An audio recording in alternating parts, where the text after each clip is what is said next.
কালি বহুতৰ লগত ময়ো ভূপেন বৰাৰ ঘৰলৈ গৈছিলোঁ। যদি কংগ্ৰেছৰ আদৰ্শৰ প্ৰতি আস্থা থাকে, কংগ্ৰেছৰ আদৰ্শৰ প্ৰতি আস্থা থকা কোনো মানুহ বিজেপিত যাব নোৱাৰে। গতিকে প্ৰশ্নটো ভূপেন বৰাকে সুধিব, যদি বিজেপিত যায় তাৰমানে তাৰ ইমান দিন কৈ থকা কথাবিলাক মিছা আছিল নেকি? তেখেতকে সুধিব, যাব নাযাব মই নাজানো দেই। যদি যায় তেখেতকে সুধিব যে ইমান দিনে যে তেওঁ প্ৰদেশ কংগ্ৰেছৰ সভাপতি হিচাপে যিবিলাক কথা কৈ আছিলে সেইবোৰ মিছা আছিল নেকি, নে তেওঁ হিমন্ত বিশ্ব শৰ্মাৰ দৰে? এই প্ৰশ্নটো তেখেতকে কৰিব। কিন্তু মই এতিয়াও আশা কৰোঁ যে ভূপেন বৰাৰ যদি কংগ্ৰেছৰ আদৰ্শৰ প্ৰতি আস্থা আছে, অন্ততঃ তেওঁ বিজেপিলৈ নাযায়। মই সেই বিষয়ত এতিয়া কোনো মন্তব্য নকৰোঁ।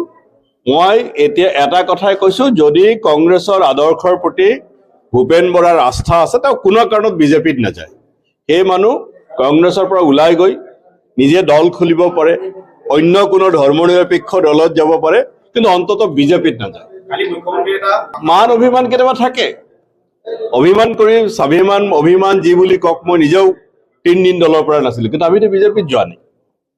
গতিকে যিসকলে কংগ্ৰেছৰ আদৰ্শত বিশ্বাস কৰে, কংগ্ৰেছ যিসকলৰ আত্মাত লুকাই আছে, তেওঁলোক কেতিয়াও বিজেপিলৈ যাব নোৱাৰে। চাওক, আমাৰ কংগ্ৰেছত কোনো ধৰ্মৰ কথা নাই। হিন্দু, মুছলমান, খ্ৰীষ্টান, শিখ, বৌদ্ধ, জৈন সকলো লোকে ইয়াত আহিব পাৰে। আৰু সেইকাৰণে আমাৰ বিভিন্ন নেতাৰ যেতিয়া আমাৰ বিভিন্ন তিথি উদযাপন হয়, আমি সৰ্বধৰ্ম প্ৰাৰ্থনা কৰোঁ। তাত গীতা পাঠ হয়, তাত ঘোষা পাঠ হয়, তাত বাইবেলৰ পাঠ হয়, তাত কোৰাণ পাঠ হয়, তাত ত্ৰিপিটক পাঠ হয়, তাত গুৰু গ্ৰন্থ চাহেবৰ পাঠ হয়। আমাৰ সংস্কৃতি সেইটো। আৰু মুখ্যমন্ত্ৰী মহোদয় হিন্দু আৰু সনাতনৰ কথা কয়। আৰু হিন্দু ধৰ্মৰ মূল কথা কি?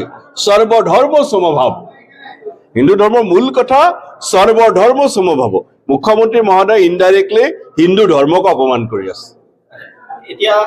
মই জ্যোতিষী নহয়, মই আসনৰ সংখ্যা নকওঁ, কিন্তু অসমৰ ৰাইজে অহংকাৰী আৰু দুৰ্নীতিপৰায়ণ হিমন্ত বিশ্ব চৰকাৰক পৰাজিত কৰিব আৰু কংগ্ৰেছৰ নেতৃত্বত, গৌৰৱ গগৈৰ নেতৃত্বত দিছপুৰত এখন নতুন চৰকাৰ প্ৰতিষ্ঠা কৰিব।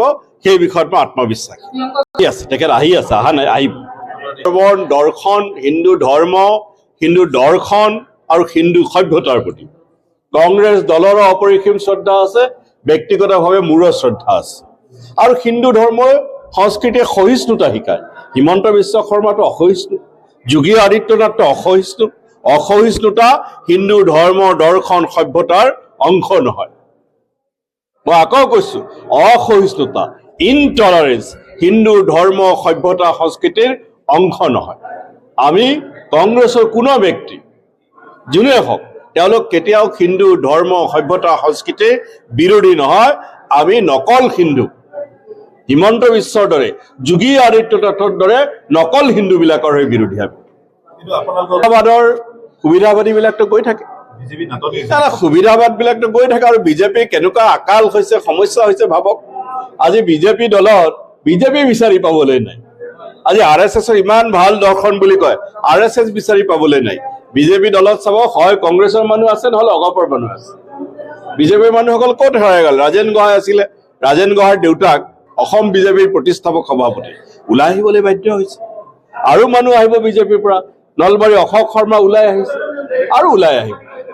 এইবোৰ কথাটো কোন ক'ত যায়, এইবিলাক গৈ থাকিব। এইবিলাক লৈ কি কথা আছে? যিজন ব্যক্তি এটা দলত মাত্ৰ 2 দিন আছিলে, তেওঁ কোন ক'ত যায়, এইবিলাক লৈ আমি কিয় প্ৰতিক্ৰিয়া প্ৰকাশ কৰিব লাগে? গৈ থাকিব। আৰু ইউডিএফ এতিয়া এটা অচল মুদ্ৰা, এই অচল মুদ্ৰালৈ কোন ক'ত যায় সেইটোলৈ কি আহে যায়?